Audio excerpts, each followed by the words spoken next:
Hello guys, welcome to my YouTube channel. मैले रोटी खानु गइरहेको छु। एकदम यति मिठो भएको थियो होइन, दुःख गरेर मतलब मैले उयो गरेको थिएँ होइन, बनाएको थिएँ। एकदम मिठो थियो। अनि यो डिजर्ट थियो मैले राखेँ होइन, अमला छाडेँ होइन। फेरि अर्को बाइट म खान्छु भनेर मैले सोचेको थिएँ।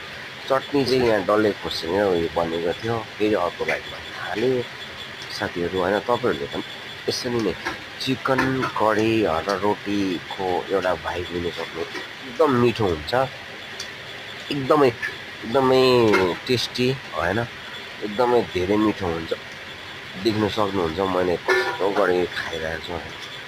मिठो थियो, मलाई भोक लागिरहेको थियो होइन। बाहिर धेरै पानी परिरहेको थियो अनि मैले एकदमै मायाले भए भनौँ होइन, एकदम इच्छाले भनौँ, चिकन करी मेरोमा लट्स अफ प्लेटमा धेरै थियो।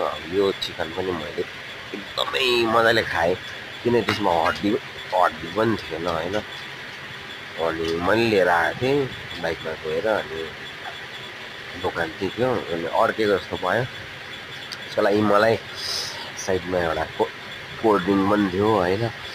अनि कोल्ड ड्रिङ्क मैले खाएँ होइन। त्यस्तै त्यो पछि मैले फेरि पनि आफ्नो रोटीलाई सब्जीसँग खानु पऱ्यो। भोक त धेरै लागेको थियो होइन, मिठो पनि भइरहेको थियो। तपाईँहरूलाई मैले देखाइरहेको थिएँ। अनि